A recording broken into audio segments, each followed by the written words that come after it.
Olá, terceiro ano, tudo bem com vocês? Espero que sim. Nesta aula, vamos aprender um pouquinho sobre os tipos de discurso. Discurso direto, indireto e indireto livre. Vamos às explicações. O que é? Dentre os canais que constituem o ato da comunicação, figura-se o discurso. Ele é o meio pelo qual se transmite uma ideia, se expõe uma opinião, quer na fala ou na escrita. Os discursos direto, indireto e indireto livre são usados geralmente no gênero narrativo, nas narrações, e servem para introduzir as falas e os pensamentos dos personagens.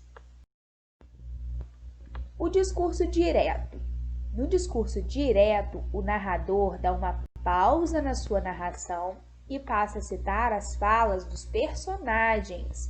Vejamos o exemplo. O anjo chega ao céu e diz: Deus, encontrei a estrela que chora. Ela chora porque deseja ser maior. Percebemos neste exemplo que, no trecho, o anjo chega ao céu e diz, é uma fala do narrador. Então, todo o período que está grafado em vermelho é a fala do personagem. Então, o narrador, ele pausa a sua fala e dá a vez à fala do personagem. Deus, encontrei a estrela que chora, diz o personagem. Ela chora porque deseja ser maior. Então, toda a fala aqui é pautada no personagem. Discurso indireto. No discurso indireto, o narrador da história interfere na fala do personagem usando suas palavras. Aqui não encontramos as palavras do personagem mais, e sim do narrador. Vejamos o exemplo baseado no exemplo anterior. O anjo disse a Deus que tinha encontrado a estrela que chorava, e que ela chorava porque queria ser maior. Neste caso, não temos mais as falas do anjo, e sim do narrador dizendo o que o anjo disse. Um pouco confuso, né? Mas é isso mesmo. Neste exemplo, quem fala é o narrador, usando as palavras do anjo e não mais o anjo.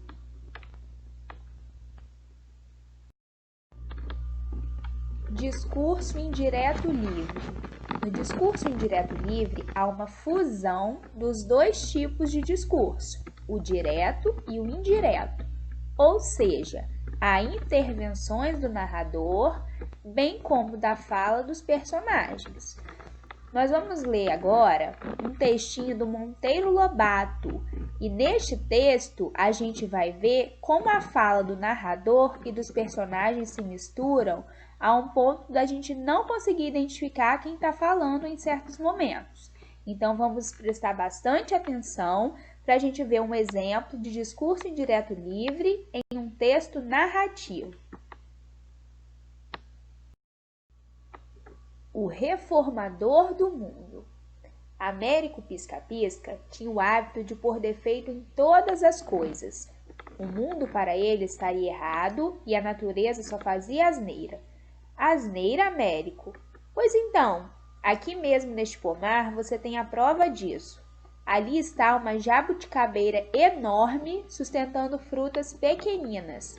E lá adiante vejo uma colossal abóbora presa ao caule de uma planta rasteira. Não era lógico que fosse justamente o contrário? Se as coisas tivessem de ser reorganizadas por mim, eu trocaria as bolas, passando as jabuticabeiras para a aboboreira e as abóboras para a jabuticabeira.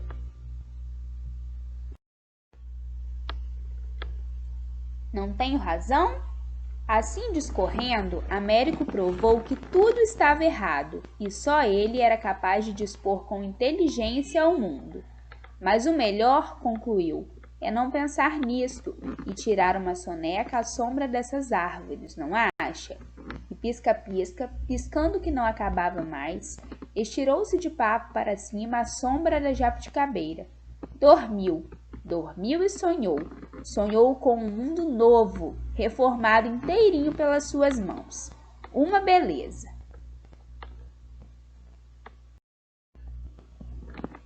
De repente, no melhor da festa, plaft! Uma jabuticaba cai do galho e lhe acerta em cheio o nariz. Américo desperta de um pulo.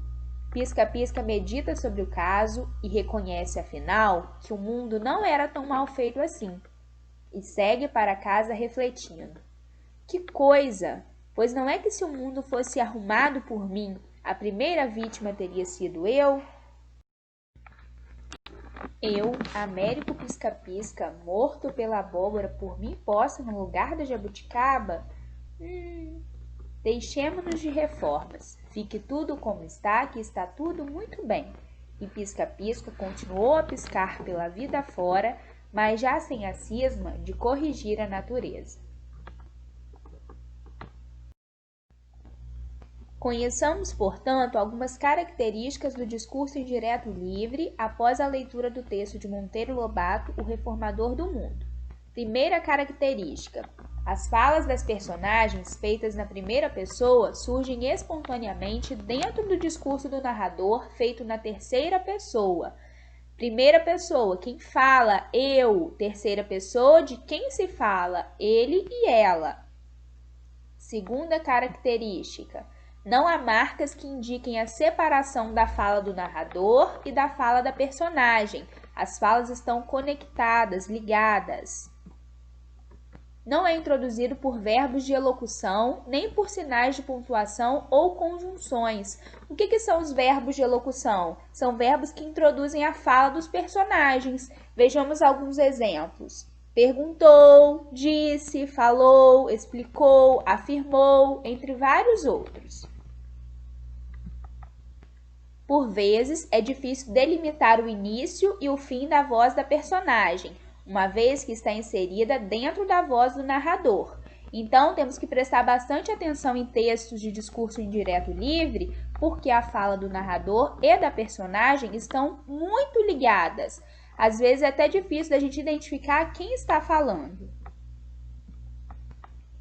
O discurso do narrador transmite o sentido do discurso da personagem. Eles falam a mesma coisa, uma linguagem conectada. O narrador é onisciente de todas as falas, sentimentos, reações e pensamentos da personagem.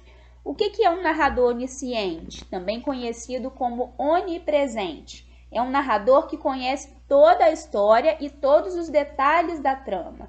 Além disso, ele tem um conhecimento geral sobre os personagens. Ele conhece os sentimentos, as reações, os pensamentos. Ele sabe tudo sobre a história e sobre os personagens.